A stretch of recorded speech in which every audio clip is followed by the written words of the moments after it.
Si alguna vez visitaste una casa antigua y sentiste que algo te observaba, quizá la pregunta no sea si existen los objetos malditos, sino cuántos de ellos siguen ocultos entre nosotros. Hay algo extraño en los objetos antiguos. No importa si están limpios, rotos o abandonados. A veces basta con verlos para sentir incomodidad. Una muñeca sin ojos en una repisa, un espejo apoyado contra la pared de una casa vacía. Objetos normales, comunes, pero que por alguna razón parecen tener energía más pesada, más que otros objetos incluso. Es como si guardaran algo que no se ve a simple vista.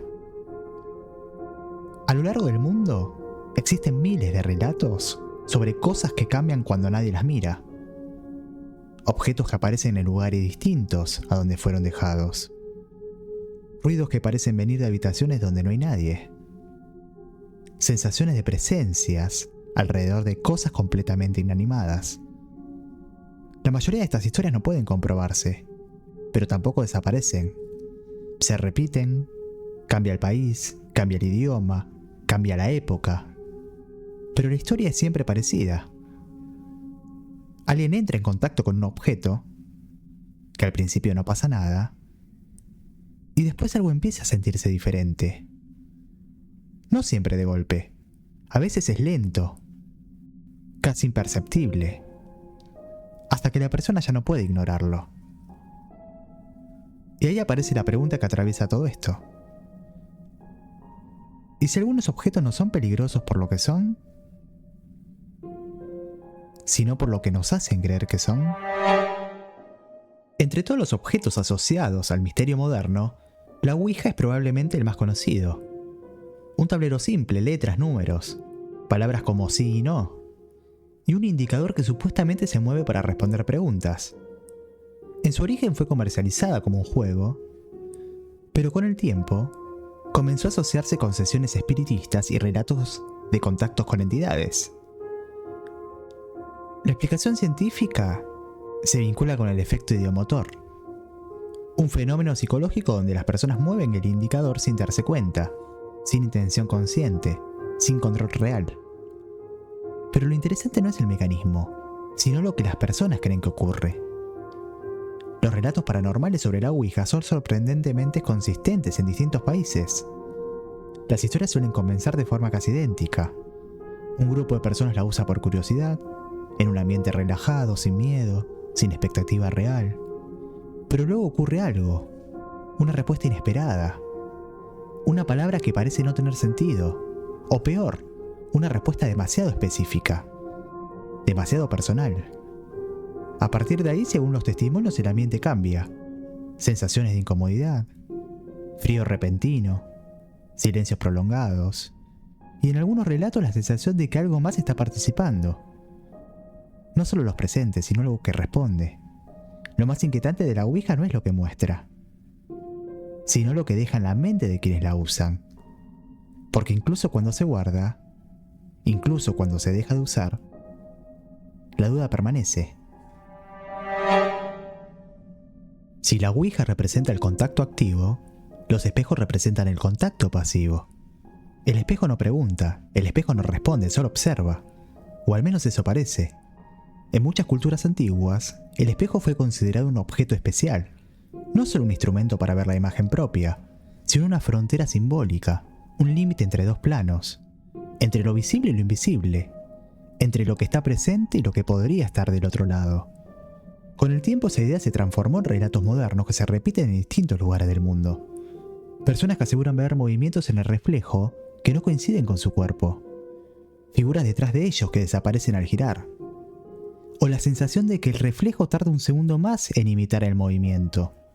En algunos relatos el espejo no solo refleja, también muestra otra cosa, algo que no está en la habitación, pero aparece en la superficie. Lo más inquietante de estos relatos es su persistencia, porque aparecen en distintos países, en distintas épocas, y en personas sin conexiones entre sí. Dentro del folclore paranormal, existe una idea recurrente, que los espejos pueden funcionar como portales, no en el sentido físico-científico, sino como puntos de conexión simbólica, superficies donde la percepción humana podría interpretar algo más de lo que realmente hay. Algunas versiones del mito dicen que los espejos antiguos conservan memoria, que reflejan no solo el presente, sino también lo que ocurrió frente a ellos. Por eso muchas historias hablan de casas antiguas donde los espejos parecen pesados, donde la sensación al mirarlos es distinta, más densa, más incómoda. En el terreno psicológico, esto puede explicarse por sugestión, iluminación o expectativas culturales. Pero en el terreno del misterio, el espejo ocupa un silencio único, porque es el único objeto que nos devuelve nuestra propia imagen, y al mismo tiempo nos obliga a enfrentarnos a ella. Si se analizan todas estas historias en conjunto, hay un patrón que se repite constantemente. La ouija, los espejos, las muñecas en relatos antiguos, todos tienen algo en común. No hacen cosas por sí mismos, pero generan experiencias en quienes lo usan o los observan. Y esas experiencias son las que construyen la historia. Porque un objeto sin relato es solo materia, pero un objeto con historia se transforma en símbolo, y un símbolo puede ser mucho más poderoso que cualquier hecho físico. En Estados Unidos, el matrimonio de Ed y Lorraine Warren reunió durante décadas objetos vinculados a casos que investigaron. No era una colección artística, no era un museo turístico convencional, eran, según ellos, un lugar de contención, un espacio donde ciertos objetos debían permanecer aislados. Entre esos objetos habían tableros ouija, muñeca, cruces, máscaras y elementos entregados por personas que aseguraban haber vivido experiencias inexplicables. Cada objeto estaba asociado a un relato, y cada relato un caso. Pero dentro de esta colección, uno se convirtió en símbolo mundial, y es la muñeca Annabelle, una muñeca de tela sencilla infantil, que según el relato de los Warren, estuvo vinculada a fenómenos extraños reportados por sus dueñas, movimientos, mensajes y eventos que no podían explicar. A partir de su investigación, los Warren concluyeron que ciertos objetos podían actuar como puntos de influencia, no porque el objeto tenga poder, sino porque algo podría utilizarlo como referencia o anclaje dentro de una experiencia. Esa idea convirtió su museo en algo más que una colección. Lo transformó en un archivo del miedo.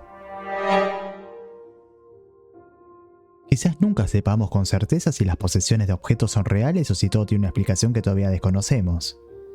Sin embargo, muchas culturas alrededor del mundo coinciden en una misma idea. Los objetos pueden cargar historia, emociones y energías que permanecen mucho tiempo después de que sus dueños se hayan ido. Algunos creen que ciertos objetos pueden convertirse en un vínculo con fuerzas oscuras o presencias que buscan manifestarse. Otros sostienen que el miedo y la sugestión son suficientes para explicar cualquier fenómeno extraño. Pero cuando los testimonios se repiten una y otra vez, la duda sigue presente. Lo que es seguro es que hay objetos que generan una sensación difícil de describir, como si ocultaran algo más de lo que muestran a simple vista. Y tal vez en algunos casos sea mejor no descubrir qué es. ¿Vos qué opinás? ¿Crees que las energías negativas pueden quedar atrapadas en un objeto? ¿O que las posesiones son solo una leyenda? Te leo en comentarios.